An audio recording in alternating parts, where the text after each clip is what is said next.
Ladies and gentlemen, fight fans all around the world, from the sunny Caribbean, you're watching What You Need. So, how does boxing evolve through time? Well, let's do a case study. We're going to do a case study, but we need some constants.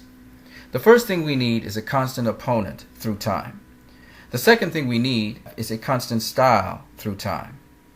We have an ideal opponent in Saoul Mamby, a brilliant technician, super lightweight champion, and New York Hall of Famer, who had a career that spanned 39 years. He was a fighter who fought through the 70s, 80s, 90s, and part of the 2000s. We're going to look at technicians that faced this technician. In that respect, we can keep the style constant, and we can keep the opponent constant. So first we're looking at 70s fighters. Sang Kim was the super lightweight champion. Southpaw, had good reach, 5'9", longer reach than Saoul Mamby, but Mamby used his jab. Now, he was able to establish range and distance on Sang Kim because Sang Kim attacked in a straight line. Mamby did more of the pivoting. And because Sang Kim didn't have a lot of footwork, a lot of pivoting, and attacked in a straight line, Mamby was able to land his jab and control Sang Kim for the most part.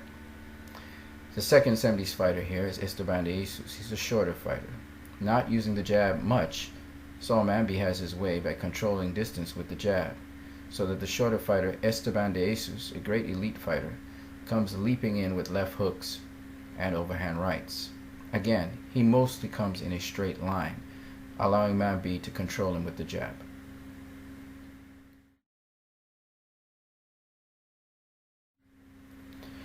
Now, Maurice Watkins was an 80s fighter, and he used the jab to get in on Saoul Mamby. But Mamby also, being the taller fighter, would also use his jab. Now, Watkins used an approach like Roberto Duran. He would get on the inside and bang Mamby's body.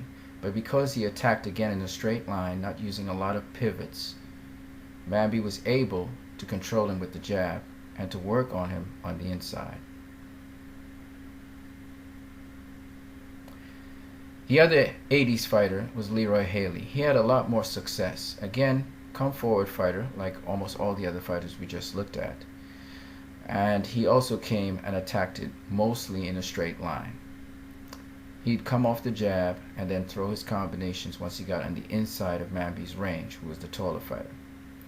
All of these fighters, however, had an upright stance, and then they would switch levels and come in on Mamby. They would try to go low and attack high, like you see there. Now, the 90s fighter, James McGirt, he didn't have an upright stance. He actually had what we call a slightly crouched stance, where his head was totally off center line. And as a result of that, Mamby could not throw a jab and actually locate his head. In addition to his stance, he also kept good distance control.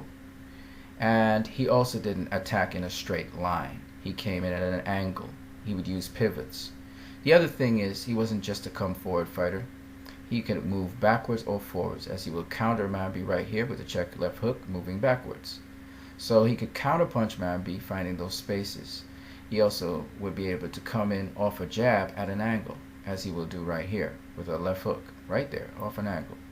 So he didn't only come straight in on Mamby, and as a result of that, he was able to hit Mamby with clean shots, and because he pivoted out of the way after attacking him, he wouldn't be countered. So you had the 70s fighters, you had the 80s fighters, and you had the 90s fighters. The difference between this 90 fighter you're looking at here, Buddy McGirt, was he looked for openings and attacked at angles where he knew Mamby would not be able to counterpunch him. Whereas the other fighters attacked in a straight line, and Mamby was able to establish his jab and keep them at bay. And they had to use explosiveness and speed to get at him, instead of just attacking him at different angles. So let me show you an example of what I'm talking about.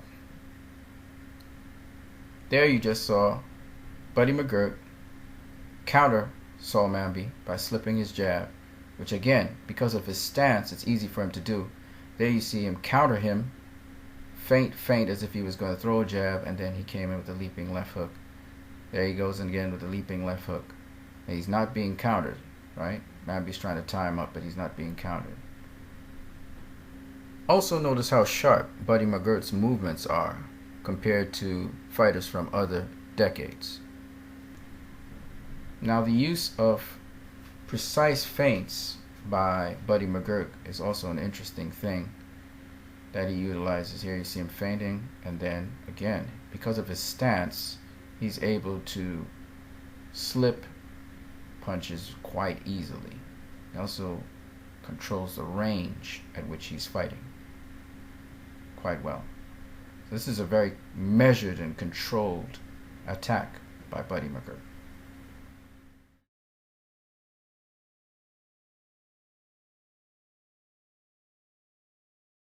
Alright, so let me summarize a little bit. You can see here all of the fighters from the different eras. This is the final rounds for them. If you notice, a lot of these fighters, they don't fight very well off the ropes. You see in the bottom left and right corners what is happening to these guys when they're on the ropes. And if you look at the top half of the screen right now, the top two videos there, you'd also see what happens to those guys when they're on the ropes as well. They don't know how to turn the opponent once they're on the ropes. What they do is fight their way off the ropes.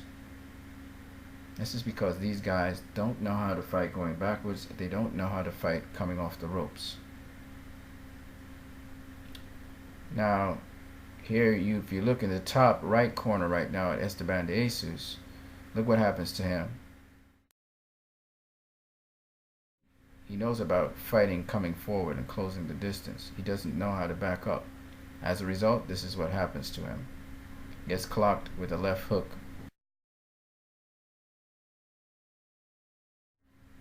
There it is. And then he gets dropped right here. Watch what happens to Sung Young Kim on your top left. He gets hit with a two-piece. A left-right combination. And he gets dropped. Okay? But Buddy McGirt handles that quite differently because he knows how to turn his opponent if he gets to the ropes. He knows how to tie them up. So, you're seeing the difference between 70s fighters, 80s fighters, and 90s fighters with the same pure boxing style. Alright, you guys. You have a great one.